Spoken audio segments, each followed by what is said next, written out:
2011 Baltic સમુદ્રની બિલકુલ વચ્ચે સ્વીડન અને ફિનલેન્ડની સરહદ પર એક રિસર્ચ શિપ ઊભું હતું. સમુદ્રનું પાણી એકદમ શાંત હતું, પણ જહાજની અંદર બેઠેલા પ્રોફેશનલ ડાઇવર્સ અને સંશોધકોના હૃદયના ધબકારા અચાનક વધી ગયા હતા. તેઓ સમુદ્રના તળિયે સદીઓ જૂના ડૂબી ગયેલા જહાજો અને સોના ચાંદીના ખજાના શોધી રહ્યા હતા. પણ અચાનક સોનાર સિસ્ટમ પર એક એવી આકૃતિ ઉપસી આવી જે વિજ્ઞાનના ઇતિહાસને હંમેશા માટે બદલી નાખવાની તાકાત ધરાવતી હતી. સમુદ્રના પેટાળમાં લગભગ 300 ફૂટની ઊંડાઈએ એક વિશાળકાય વસ્તુ પડી હતી. 200 ફૂટ પહોળી ગોળાકાર રચના. ચોંકાવનારી વાત એ હતી કે રહસ્યમય વસ્તુની પાછળ જમીન પર 1000 ફૂટ લાંબો એક ઘસડવાનું નિશાન પણ હતું, જાણે કોઈ સ્પેસશિપે ત્યાં ક્રેશ લેન્ડિંગ કર્યું હોય.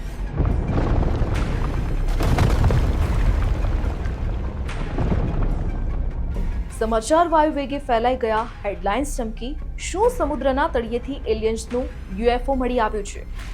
આજે આ મેગા ડોક્યુમેન્ટરીમાં આપણે ઓફિશિયલ રિપોર્ટ્સ અને ડાયવર્સના ચોંકાવનારા ઇન્ટરવ્યૂઝ સાથે સમજીશું બાલ્ટિક સી એનોમલીનું એ આખું સત્ય જે આજે પણ વિજ્ઞાન છુપાવી રહ્યું છે.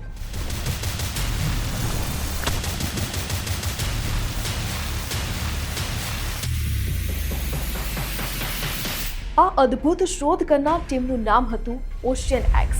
આ ટીમના લીડર હતા પીટર લિન્ડબર્ગ અને ડેનિસ આસ્બર્ગ. આ લોકો કોઈ કલા પ્રેમી ન હતા, પણ સમુદ્રના ઊંડા પાણીમાંથી કિંમતી વસ્તુ શોધવાના પાક્કા ખેલાડી હતા.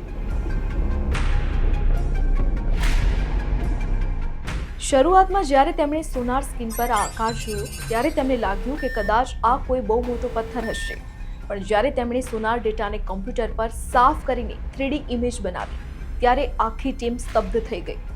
એ વસ્તુનો આકાર હોલિવૂડની ફેમસ ફિલ્મ સ્ટાર વોર્સના ફેમસ સ્પેસશિપ મિલેનિયમ ફેલ્કોન સાથે આબેહૂબ મળતો આવતો હતો.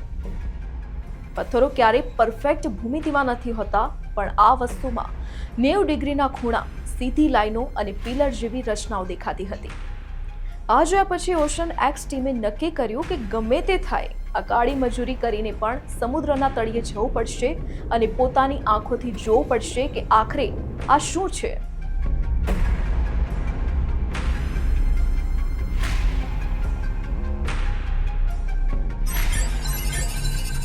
વર્ષ 2012માં ઓશન એક્સ ટીમ તમામ આધુનિક કેમેરા, સેટેલાઇટ ફોન અને અંડરવોટર રોબોટ સાથે એક જ લોકેશન પર પાછી ફરી.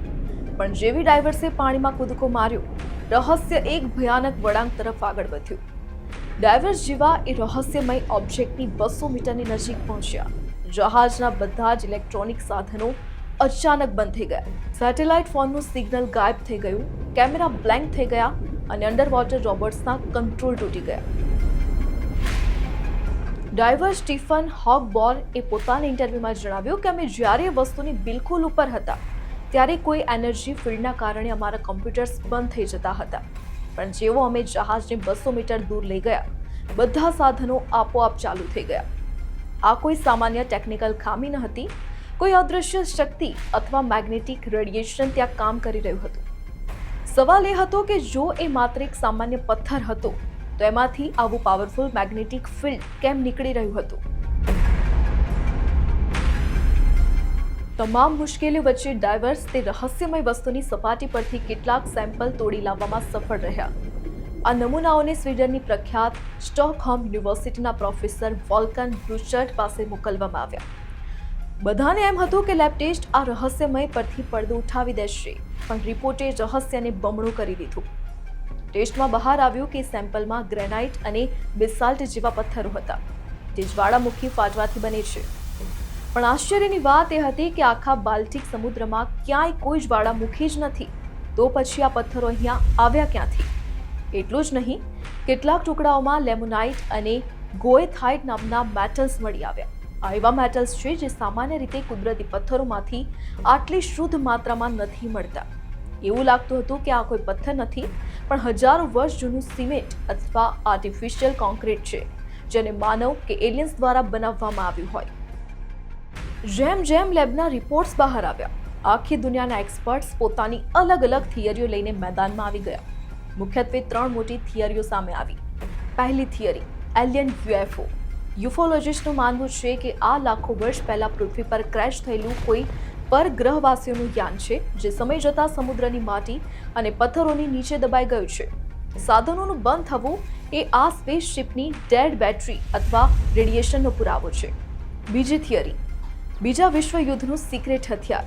કેટલાક ઇતિહાસકારોએ દાવો કર્યો કે બીજા વિશ્વયુદ્ધ દરમિયાન હિટલરની નાઝી સેના એ બ્રિટિશ અને રશિયન સબમરીન પર નજર રાખવા અને એમના વારલી સિગ્નલ જામ કરવા માટે સમુદ્રના તળિયે એક વિશાળ કોન્ક્રીટનું એન્ટી સબમરીન ડિવાઇસ બનાવ્યું હતું. બાલ્ટિક સી એનોમલી કદાચ એ જ નાઝી સિક્રેટ પ્રોજેક્ટનો એક ભાગ છે. ત્રીજી થિયરી, પ્રાચીન સંસ્કૃતિ. કેટલાકે કહ્યું કે આ આજથી 15,000 વર્ષ પહેલા અસ્તિત્વમાં રહેલી કોઈ અત્યંત વિકસિત માનવ સંસ્કૃતિનું આર્કિટેક્ચર છે, જે હિમયુગ દરમિયાન બરફ ઓગળવાને કારણે સમુદ્રમાં ડૂબી ગયું. પરંતુ જ્યારે આ આખી ચર્ચા હાથમાંથી બહાર નીકળી ગઈ, ત્યારે મુખ્ય પ્રવાહના વૈજ્ઞાનિકોએ આ રહસ્ય પરથી પડદો હટાવવાનો પ્રયાસ કર્યો. જીઓલોજિસ્ટનું કહેવું છે કે બાલ્ટિક સી એનોમલી કોઈ એલિયન કે હિટલરની કરામત નથી, પણ માત્ર એક કુદરતી પ્રક્રિયા છે જેને ગ્લેશિયર ડિપોઝિટ કહેવાય છે. આજથી આશરે 20,000 વર્ષ પહેલા આખો બાલ્ટિક સમુદ્ર બરફની વિશાળ નદીઓ એટલે કે ગ્લેશિયર્સથી ઢંકાયેલો હતો. જ્યારે હિમયુગ પૂરો થયો અને બરફ ઓગળવા લાગ્યો, ત્યારે બરફની સાથે ઘસડાઈને આવેલા મોટા મોટા પહાડોના ટુકડાઓ અજીબોગરીબ આકારમાં અહીંયા ગોઠવાઈ ગયા. વૈજ્ઞાનિકોના મતે સોનાર ઇમેજમાં જે સીધી લાઈનો અને કોણ દેખાય છે તે માત્ર કુદરતી તિરાડો છે, જેને લોકો ભૂલથી કોઈ સ્પેસશિપ સમજી રહ્યા છે. વૈજ્ઞાનિકોએ ભલે આને કુદરતી પથ્થર કહી દીધો હોય, પણ ઓશન એક્સ ટીમ અને દુનિયાભરના લાખો લોકો આજે પણ આ જવાબથી સંતુષ્ટ નથી. જો એ માત્ર સામાન્ય પથ્થર છે, તો તેની નજીક જતા સાધનો કેમ બંધ થઈ જતા હતા? તેની પાછળ દેખાતો પેલો 1,000 ફૂટ લાંબો રનવે જેવો આકાર ટ્રેક ક્યાંથી આવ્યો? સરકાર કે કોઈ મોટી વૈજ્ઞાનિક સંસ્થાઓએ આ જગ્યા પર આગળ કોઈ મોટું સર્ચ ઓપરેશન કેમ ન કર્યું? શું કોઈ એવી સચ્ચાઈ છે જે આપણાથી છુપાવવામાં આવી રહી છે? બાલ્ટિક સમુદ્રના અંધારામાં ડૂબેલી આ રહસ્યમય આકૃતિ કદાચ ક્યારેય બોલી નહીં શકે, પણ એ જ્યાં સુધી ત્યાં રહેશે, ત્યાં સુધી માનવ મગજને સવાલ પૂછવા માટે મજબૂર કરતી રહેશે કે શું આપણે આ બ્રહ્માંડમાં ખરેખર એકલા છીએ, કે પછી આપણાથી પણ કરોડો વર્ષ પહેલા કોઈ અહીં આવ્યું હતું? તમને શું લાગે છે, આ કુદરતની કરામત છે કે કોઈ એલિયન યાન? તમારી રાય નીચે કમેન્ટમાં જરૂર જણાવો. ફરી મળીશું આવી જ એક રોમાંચક સફર સાથે. ત્યાં સુધી જોતા રહો ન્યૂઝ ગુજરાત.